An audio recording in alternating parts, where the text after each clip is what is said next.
Hello students, मेरा नाम वैशाली है और आज हम लोग अपना जो हमारा नीट का सिलेबस है हम उसको कवर करेंगे, जिसमें हमारा जो क्लास 11th का फर्स्ट चैप्टर है तो वो हम पढ़ेंगे। ठीक है, जिसका नाम होगा द लिविंग वर्ल्ड। ओके, चलिए आगे बढ़ते हैं कि हम इस चैप्टर में क्या क्या टॉपिक्स कवर करेंगे। हम इसमें से आपको व्हाट इज़ लिविंग और लाइफ हम पढ़ेंगे, करेक्टरिस्टिक्स ऑफ लिविंग ऑर्गेनिजम्स हम पढ़ेंगे, diversity in the living world हम पढ़ेंगे, एंड टेक्सोनॉमी पढ़ेंगे हम, और नॉमेनक्लेचर पढ़ेंगे। बाकी के दो ये जो वीडियोस हैं बाकी के जो दो ये दो जो पॉइंट्स हैं ये हम नेक्स्ट वीडियो में कवर करेंगे। और हो सकता है कि ये वाला भी, मतलब आज इस वीडियो में हो सकता है ये चीज़ें हम कवर करें। ठीक है, तो चलिए हम सबसे पहले पढ़ते हैं अपना first topic, what is living और लाइफ। देखिए, जो लिविंग और लाइफ होता है इसका मतलब क्या होता है। ठीक, लिविंग मतलब वही सेम कि ज़िंदा होना, किसी चीज़ में लाइफ आ जाना। ठीक, तो इसका मतलब क्या है। अब आप लाइफ को डिफाइन कर सकते हो, unique complex organisation of molecules that expresses itself through chemical reactions called metabolism. आप लोगों को पता है कि एक लिविंग बॉडी में मेटाबॉलिज्म प्रोसेस होती है। कौन सी प्रोसेस होती है? मेटाबॉलिज्म। मेटाबॉलिज्म मतलब एक लिविंग बॉडी में जितने भी रिएक्शन, मतलब कुछ रिएक्शंस होती हैं, केमिकल रिएक्शंस, जिनके थ्रू कुछ कॉम्प्लेक्स मॉलिक्यूल्स हैं, कुछ कॉम्प्लेक्स ऑर्गेनाइजेशंस हैं, वो सब चीज़ें बनती हैं। जैसे आपने फूड इनटेक किया तो वो जो इनटेक फूड है आप उसको छोटे छोटे, आपकी बॉडी उसको छोटे छोटे पीसेस में, पहले से आप मुंह से उसको चबाओगे छोटे छोटे पीसेस में, मतलब तो ब्रेक डाउन करोगे, फिर वो बॉडी के अंदर जाएगा तो वहाँ पर भी आपके और छोटे छोटे मॉलिक्यूल्स में डिवाइड होगा वो। ठीक है, थ्रू द केमिकल रिएक्शंस, तो और जिससे आपको एनर्जी मिलती है। ठीक, तो ये पूरी प्रोसेस कहलाती है आपकी मेटाबॉलिज्म। ठीक, तो जब जिस किसी ऑर्गेनिज्म में ये मेटाबॉलिज्म प्रोसेस देखने को मिलती है उसको हम बोल सकते हैं कि हाँ ये लाइफ है। ठीक, तो आपका एक लिविंग ऑर्गेनिज्म के अंदर क्या क्या करेक्टरिस्टिक्स आपको देखने को मिलेंगे कि उसके अंदर ग्रोथ हो रही है। ठीक, दूसरा उसका डेवलपमेंट हो रहा है, थर्ड वो कुछ रिस्पॉन्स भी शो कर रहा है, और फोर्थ आपका एडेप्टेशन भी है उसके अंदर, एंड रिप्रोडक्शन। ठीक, तो ये क्या टर्म्स हैं, इनको हम आगे डिस्क्राइब करेंगे। तो इसमें हम लिविंग ऑर्गेनिजम्स के करेक्टरिस्टिक्स बात कर रहे हैं, जो अभी मैंने पीछे पढ़ाया कि ग्रोथ है आपका एक लिविंग ऑर्गेनिज्म का characteristics, reproduction, metabolism, cellular organisation और कॉन्शियसनेस। तो इनको हम एक एक करके डिस्क्राइब करेंगे। तो जो देखो, जो ग्रोथ वर्ड होता है, ग्रोथ का मतलब होता है वृद्धि, यानी इंक्रीज इन मास और नंबर। यानी जब किसी बॉडी का जब नंबर्स में इंक्रीमेंट होता है या मास में इंक्रीमेंट होता है तो उसको हम क्या बोलते हैं? ग्रोथ बोलते हैं। ठीक है, तो यूनिसेलुलर हो चाहे ऑर्गेनिज्म, फिर मल्टी सेलुलर ऑर्गेनिज्म हो, यानी एक सिंगल सेल से लेके एक मल्टी सेलुलर जो ऑर्गेनिज्म बनता है कंप्लीट, वहाँ तक हर एक सेल किससे डिवाइड होती है? हर एक ऑर्गेनिज्म सेल डिवीजन से। किससे डिवाइड होता है आपका? सेल डिवीजन से, जैसे बैक्टीरिया, प्लांट्स और एनिमल्स। ठीक, तो जब सेल डिवीजन से क्या होता है, मान लो ये एक सेल है आपकी, इस एक सेल से आपके डिवीजन होके दो सेल बनी, फिर इनमें डिवीजन हुआ तो इनसे दो बनी। ठीक है, तो इस तरीके से सेल नंबर बढ़ता रहता है, तो यानी इंक्रीज इन नंबर हो रहा है। लेकिन कुछ ऐसे भी ऑब्जेक्ट, तो क्या मतलब आप इससे बता सकते हो कि ये लिविंग है? नहीं, क्योंकि कुछ इसके एक्सेप्शन भी हैं कि कुछ नॉन लिविंग ऑब्जेक्ट्स हैं जो वो भी ग्रोथ करते हैं। कैसे? उनकी जब बॉडी मास में इंक्रीमेंट होता है। ठीक है, जब उनका बॉडी मास बढ़ता है तो उससे भी कह सकते हो आप कि हाँ ये ग्रो हो रही है। लाइक माउंटेन्स हैं, अब ये छोटे माउंटेन्स आपके धीरे धीरे बड़े भी होते हैं।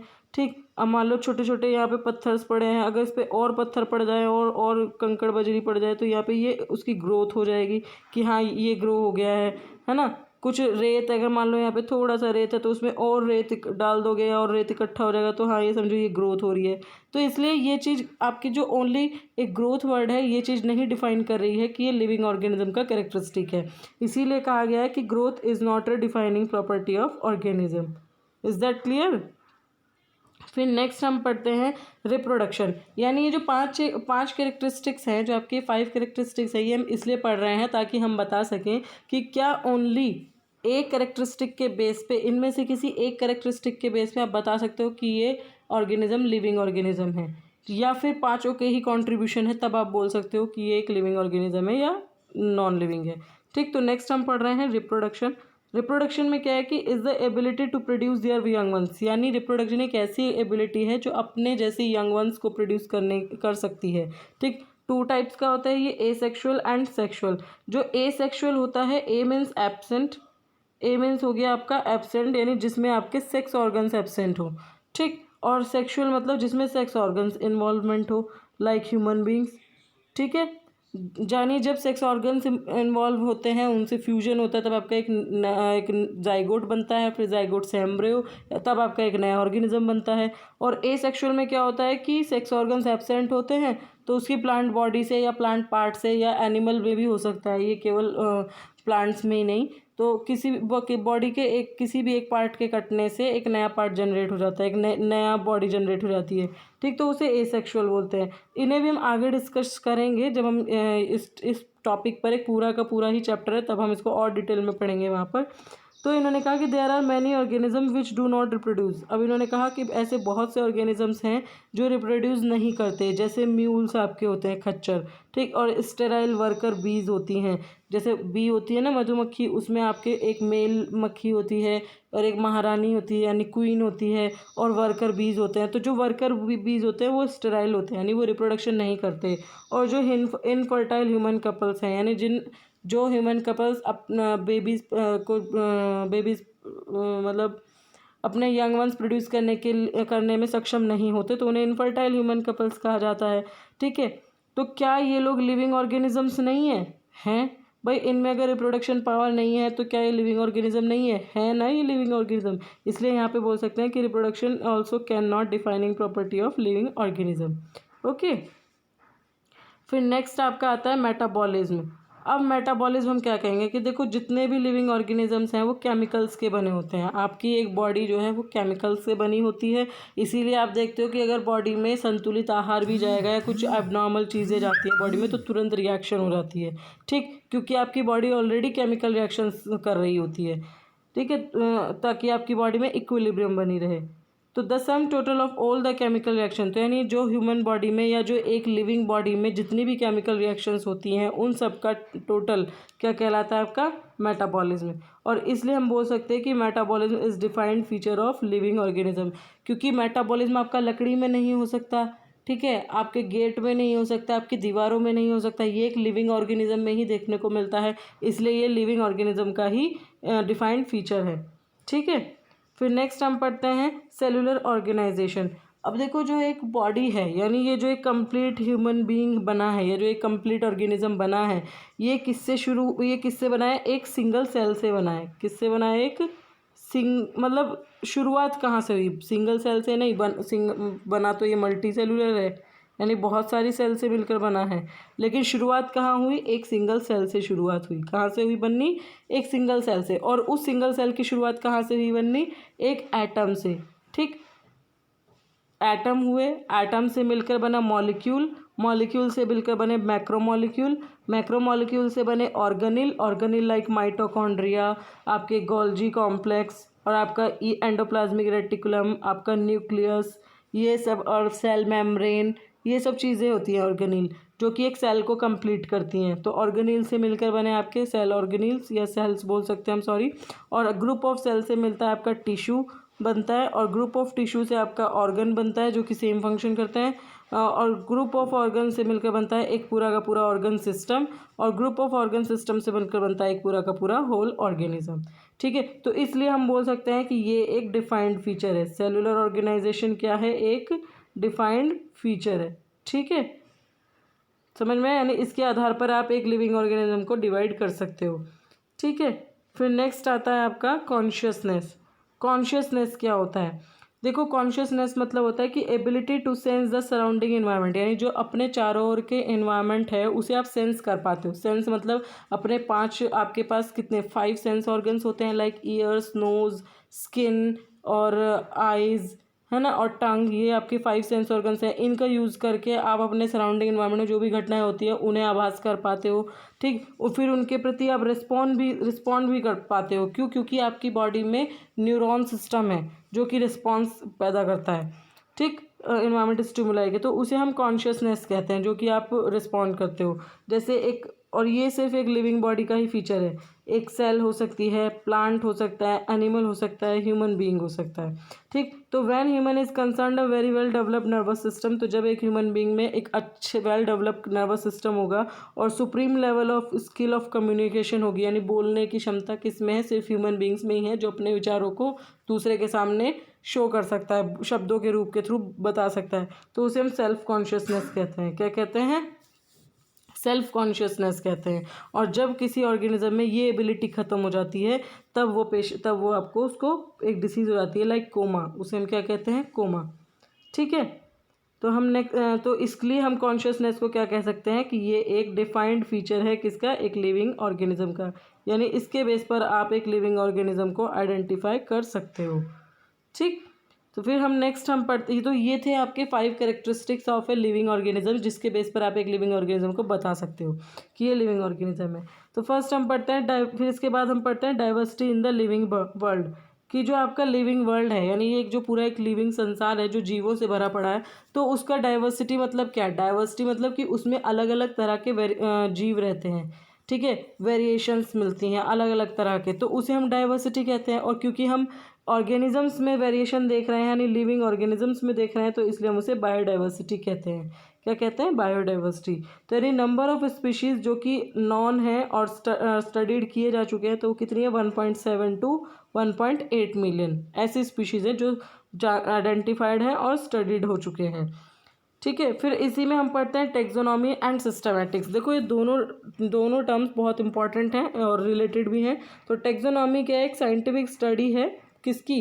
जैसे कोई ऑर्गेनिज्म हो गया, उसको आपको आइडेंटिफाई करना होता है, उसको नामकरण करना होता है, उसका नेमिंग देनी होती है, उसको क्लासीफाई करना होता है।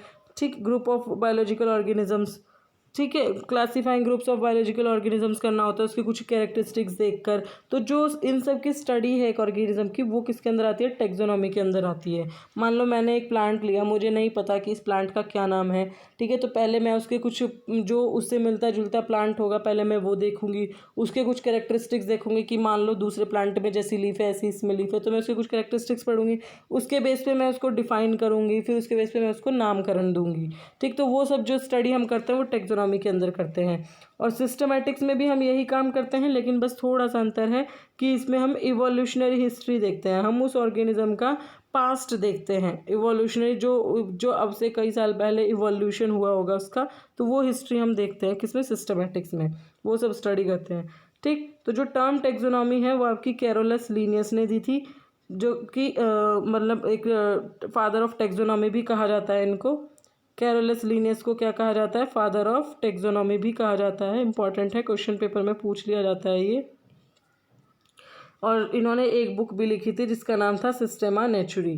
ठीक है, तो फिर अब हम इसमें पढ़ते हैं नॉमेनक्लेचर। नॉमेनक्लेचर मतलब वही होता है, नॉमेन मतलब नाम, यानी जब एक ऑर्गेनिज्म का नामकरण किया जाता है तो उसे नॉमेनक्लेचर कहते हैं, लिविंग ऑर्गेनिज्म का।